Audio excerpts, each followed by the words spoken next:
Sharkie Gamer here. So in today's video we'll be taking a look at the PlayStation camera as well as some controllers that work with PlayStation VR. These controllers are of course the Move Motion controllers and the DualShock 4 controller. We'll also be taking a look at some accessories that work with VR, as well as briefly touch on the PSVR controller that's set to release later this year. So, let's begin. Okay, so the first thing we'll take a look at is the PlayStation camera. So this is for PS4, and this is the front of the box here. You can see the camera. You can see at the top here it's advertising the Playroom. The top of the box and the bottom are pretty plain. That side is advertising the Playroom. That side's just got the logo. And on the back it just goes into sort of the basic features of the camera. So taking a look at the contents. So first up you've got the PlayStation camera, as well as a small instruction manual. The manual only goes through some basic features as well as some basic setup instructions. But it's really simple, so you probably won't even need it. Taking a look at the camera itself. On first glance, you'll notice kind of a very boxy rectangular shape. It's got the smooth gloss finish on the sides.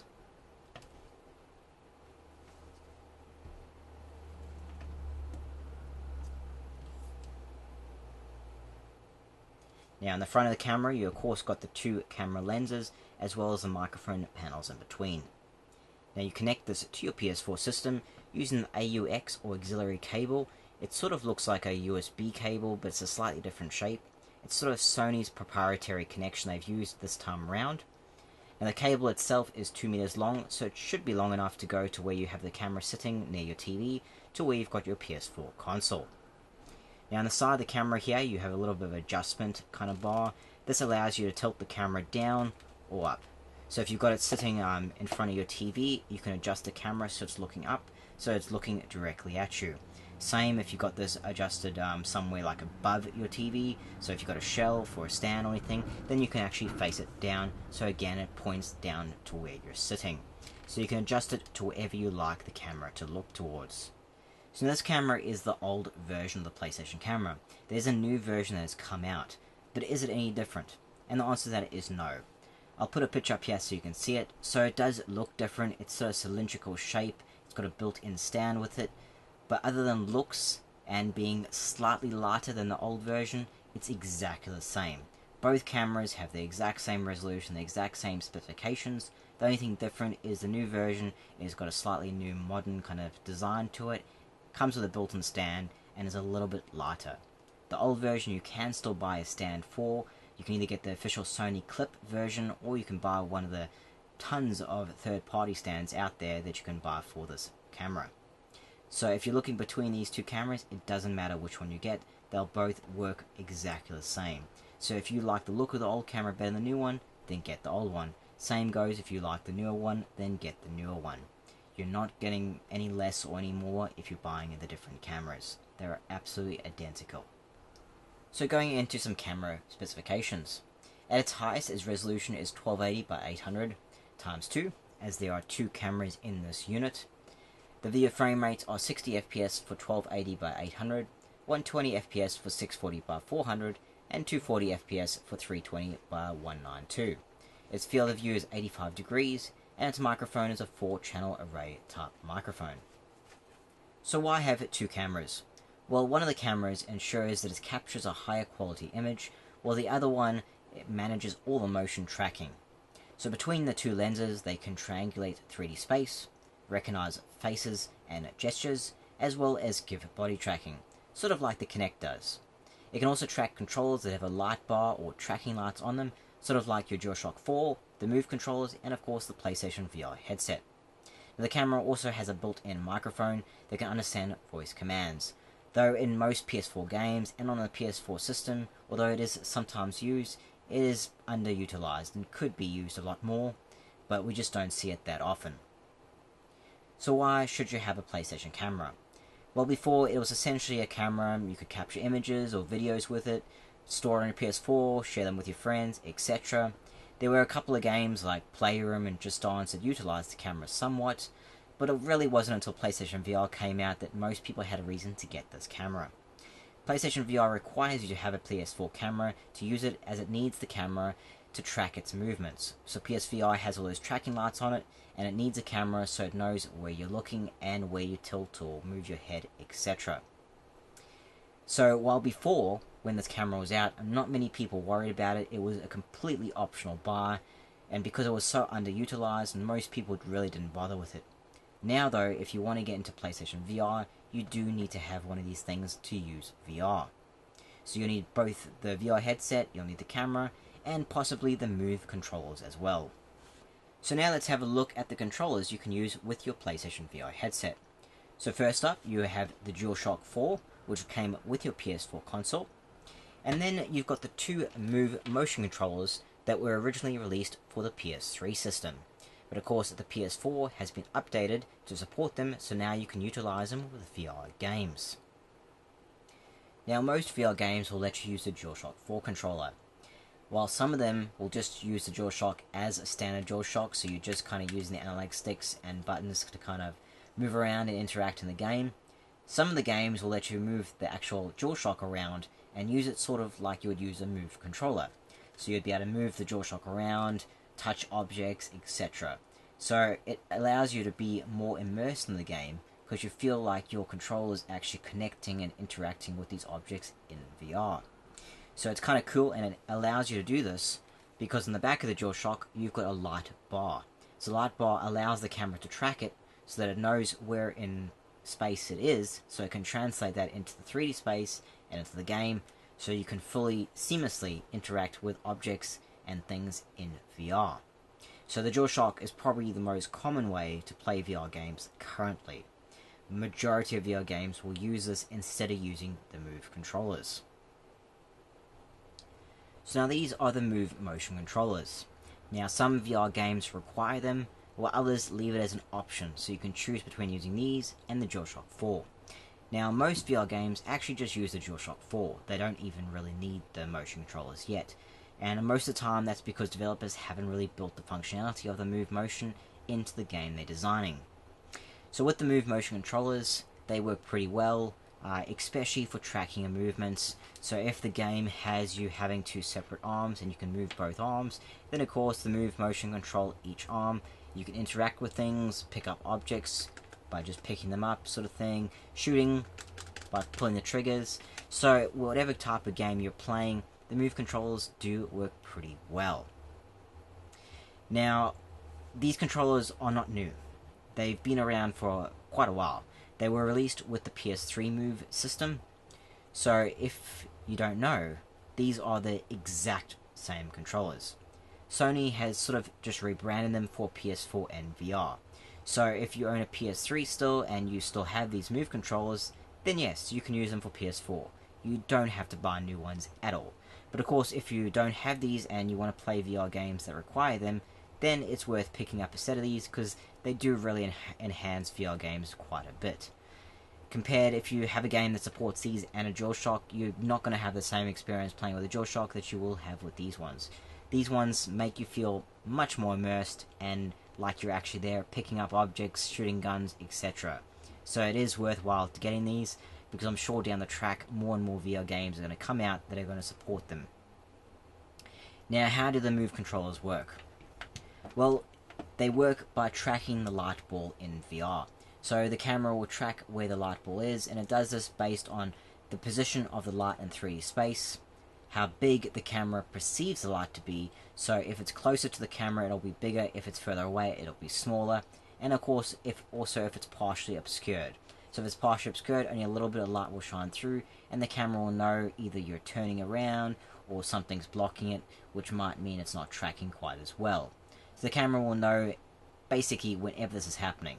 So if you cover the light completely, the camera of course then doesn't know where the controller is and will have issues, will have glitches, etc. So it's very important when using the Move controllers that you don't have anything that will block out the light, anything that will cover it out, or anything that reflects it, because reflections also will throw the camera off. If you've got the light here and you've got a mirror and it shines in the mirror, the PlayStation might think the light in the mirror is a Move controller, and thus your tracking in the game will be thrown off. So when setting it up, it's always good to be careful of all those different factors. Now, another thing with the Move controllers is when you're playing in VR, you can't really turn your body in real life all around. Because if you do, then you're blocking the controllers, which means the camera can't see the light, and of course then it doesn't know where the controllers are. So that's why with PlayStation VR you can turn your head around, but you can't turn your body around, because the camera needs to be able to see these lights to be able to track where you are in 3D space. So that's something that PlayStation might need to think about in the future, maybe in the upgrade controllers. So while the Move controllers work well in VR, they could do with a bit of an upgrade. Of course, these controllers were originally released for PS3, and so they're old. Now, they do work well in VR, but the one thing that they are missing when you're playing in VR, and I think a lot of people have noticed this while playing certain games, they're missing an analog stick. They don't have an analog stick, they've just got buttons. Now, while this worked very well for the Move, for PlayStation VR you do need an analog stick, because there will be a point when you want to walk around as well as interact with dual arms in VR. So what Sony needs to do is they need to take this, upgrade it, release an upgraded version that has an analog stick, sort of like combining the old navigation controller with the Move controller. So they can sometimes stick those together, of course in a more ergonomic way, and make them into one unit.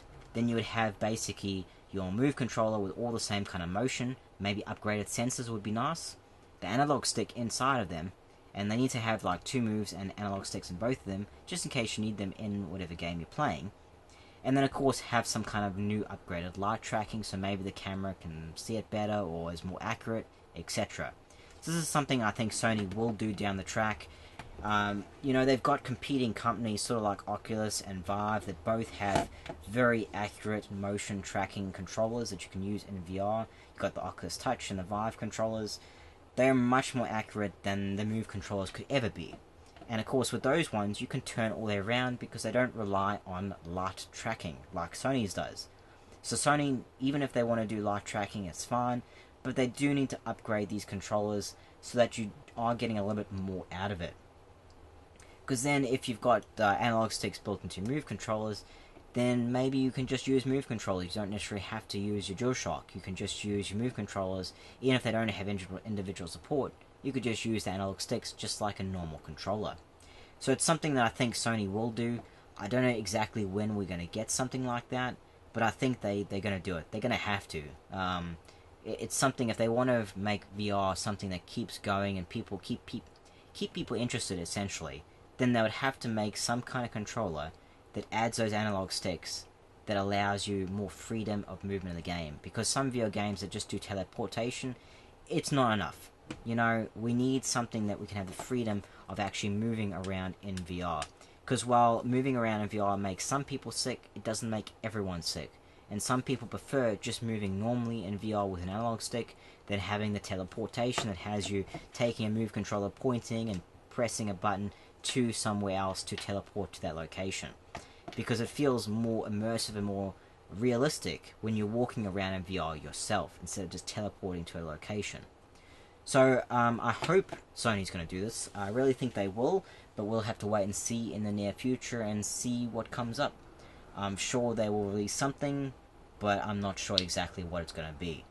But in the meantime, we do of course have the Move controllers, and we have the DualShock 4 controller, which combined, they do work well. You can easily play them with any kind of VR game out currently. So in the meantime, this will keep us satisfied, it will keep us going, but there is a need, especially as VR games get bigger and more complicated, there will be a need for a better controller. So let's just hope Sony does release one. So now let's take a look at another PS3 accessory. This is the PlayStation Move Shooting Attachment. And why am I showing this when we're talking about VR and accessories for VR? Well, because you can use this with VR. I've used these with Until Dawn Rush of Blood. So essentially these things are gun shells. They look like guns, but they're empty. You just load your PlayStation Move controller into them. So you load your Move controller in, clip it shut, and then you can use it as a gun. And it feels more comfortable because it feels like you're holding a gun, and of course you're pulling a trigger. So these things can be used in Until Dawn Rush of Blood, and the reason they can be used with Until Dawn is because the way you center your position in that game allows you to center the controllers in a way that it feels quite comfortable and accurate to shoot with the actual shells. The whole game Until Dawn, you're holding guns, so it makes sense. You can sit there with both the guns and go shooting and shoot the enemies that come rushing towards you. So it makes sense. While other VR games, like London Heist for instance, it doesn't really make sense to use these, not only because you can't use them, because the way it lines your controller up is it assumes you're holding the controller upwards at a slight angle, so it doesn't quite work with the shells. But also, that game, you're not only shooting, you're picking up objects, you're interacting with things, so your move controllers become your hands. So if most of the game, the move controllers are your hands, if you add a gun shell, it just doesn't feel right, and it would break the immersion while you're playing the game. But in a game like Until Dawn, because you're holding guns the whole entire game, it works. And because it allows you to center them and adjust your position in the game, you can get these at a quite comfortable angle that work very well and accurately. And it feels really good to pull the trigger and hold the gun to shoot. Now, we don't know what kind of VR games are coming up. Maybe some of them might do the same as Until Dawn and just be you holding guns, so they might let you use something like this, which would be pretty cool. Other than that, though, we're not really sure what's coming. So it could be that we don't get many VR games to support this because of the way the developers design the game, or the way they design it and you're holding the controller. Maybe they have you interacting with objects, then shooting a gun and doing something else. So the game would have to be something that you shoot the whole game for you to use something like this to make sense. But hey, if you enjoy Until Dawn Rush of Blood, then these guns are perfect with that game. So far, that's the only game I've been able to use them with. I haven't tried all the VR games, so I'm not sure if there's another game out there. But I know Until Dawn works, I know London Heist doesn't. So Until Dawn is great to use with this gun. So if you guys are really into playing Until Dawn, you want to try it again with a different experience, then pick up 2 of these Move Shooting Attachments, and they'll do the trick. They work pretty well. So yeah, I just wanted to cover that and let you guys know that you can use these, as they are quite cool accessories. And I just hope that maybe some more games will come out that do the same thing as Until Dawn, and I can use these again for those. So the last thing I wanted to cover in this video is the PS Aim controller. So the PS Aim is basically a rifle style controller that Sony is developing for the PlayStation VR for first person shooters in general. And the game it's being closely developed alongside is Farpoint. Now both Farpoint and the PS Aim are set to release later this year. Farpoint is going to be the shooter set on another planet, and you're going to be using the PS Aim to aim your gun around. It's supposedly going to have one-to-one tracking, so it's going to be really accurate when you use it, and it's going to feel like you're really there holding a gun, you're in VR, and you're shooting things on this alien planet. So it's actually going to be quite cool, and I think it's going to be very immersive to hold this while playing. And the thing I like is you can see there it's got analog sticks built into the controller itself. So you'll be able to move around as normal, but then you'll be able to move the controller around and shoot. So it's pretty cool. I'm really looking forward for when this comes out, and when it does come out, I'm going to definitely review it and upload a video. It looks like a really cool thing, but I kind of just wanted to mention here in case there's some guys and some of you out there that don't really know about it. It's something to keep an eye at, especially if you're interested in first-person shooters in VR. So that concludes this video. Hopefully this video was helpful and gave some insight into how the camera and the controllers work with PlayStation VR. There will of course be more videos coming down the line that cover all VR controllers and accessories as they are released. I am Sharkie Gamer, please like and subscribe, and thanks for watching guys.